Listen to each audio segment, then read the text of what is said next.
on News Talk 105.9 WMAL. O'Connor and Company. It's 7:36 on this Monday morning as we're getting you where you need to go and keep you informed while you get there. Whew, man. Julie Gunlock, did you have a good weekend? Good morning. Yes, I did. Goodness gracious, you should, for crying out loud.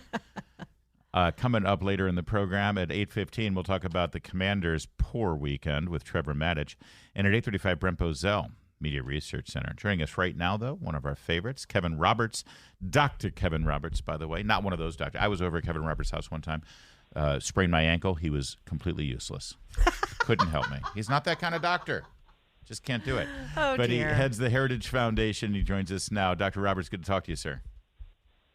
In spite of that, good to talk to you. Well, I'll say good to talk to Julie. Yeah. Nice to see you, Julie. Nice to talk to you. I mean, I'm just saying, don't do the Joe Biden No, you're thing. totally right. That's like my dad used to tell me. All those years at school, and all you have is book learning.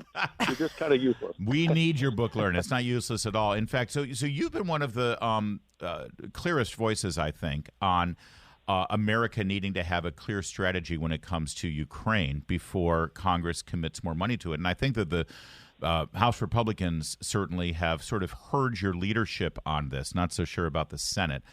I know you were hoping to have a clear, clean bill for more Ukraine funding so that we could see how everybody's going to vote on it, up or down, Ukraine, yes or no. And instead, you saw from the president yesterday, he's certainly indicating that he's going to link it with Israel funding. What do you say about that? Well, it's a huge mistake for two reasons. The first is just on the substance of the matter. While, of course, we, as I will repeat, we want the Ukrainians to win. We have a more pressing issue right now, which is saving Israel. It's really a black or white kind of issue, and that is a higher American interest. Not that Ukraine is no American interest, but Israel certainly is. And then the second reason, to your point about the politics of this, Larry, while the House, rather than the Senate, has been leading on this issue, thank goodness, there's a growing number of Senate Republicans who've gotten frustrated with this intransigence, not just by the president, but also by Leader McConnell. And so we're actually cautiously optimistic at Heritage and across the political right that they're not going to be able to link this successfully because you know why? The American people are with us, and it's really hard, even when you're a member of the United States Senate, to object to the will of the American people. Kevin, I wonder if I can drill down on that a little bit. Mitch McConnell actually said that he views all of this, and he's talking about Israel and Ukraine, as interconnected. How in the world is he making that connection? Well, if I were to give him the benefit of the doubt, which, his position, I think, demands, he would say that Russia, Iran, China pose this global threat to freedom. And that's certainly a valid position. The difficulty, though, is that when you take that from a vacuum and you put it into the reality of America's economy, we have 4 times the debt to GDP ratio that we did in the 1980s when we successfully prosecuted the Cold War against one enemy. We simply don't have the ability to do that, Julie, and therefore the problem with saying that it's interconnected and being so stubborn about it by Leader McConnell is to ignore the economic and geopolitical reality of the United States. We need the Europeans, especially the Germans and French, who love to wag their fingers at us, to step up in Europe so that the United States can defend its closest ally in Israel and be prepared to defend Taiwan.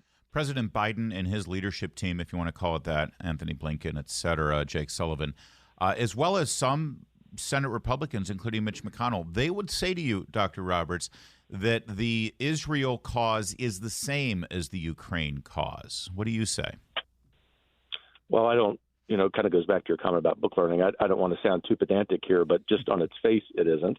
But geopolitically, Israel and the United Kingdom are our closest allies in the last century. And so while we want the Ukrainians to win, we also understand that Israel is facing an existential threat. And notice that the main prosecutor of that war against Israel, Iran, in the same breath sometimes literally says not only must Israel end, but the United States must end. As much as we despise Putin, as tragic and evil as his invasion of Ukraine is, that's not an existential threat to the United States. Furthermore, there are no allies, especially neighbors, geographical neighbors to Israel, who will help Israel. Quite the opposite. There are a lot of countries in Europe who like to tell Americans what we must do with our own money, but then simply do not pony up. It's a huge difference on so many levels. Speaking with Kevin Roberts, who is in charge of things over there at Heritage Foundation and doing a hell of a job. I know that you have a lot of contacts and a lot of good relationships with Republicans in the House of Representatives. We still don't have a speaker. I know you've been observing the speaker race and everything that happened with Speaker McCarthy. Jim Jordan is now pulled out of the running, and we've got 9 members of the House Republican caucus who are interested in being speaker. Now, where does this stand, and how quickly are they going to resolve this issue? And do you think that maybe they should re-examine bringing McCarthy back at this point? I've spent a lot of time on the phone the last 2 days talking to some, maybe most of those 9 who are now candidates for speaker. And one thing we've learned over the last couple of weeks is that this needs to be a member-driven exercise. This actually is one of those examples where it's best that it's an inside baseball game. I'm really grateful, therefore, that many of these people running are stalwart conservatives. As I've told each of them that I've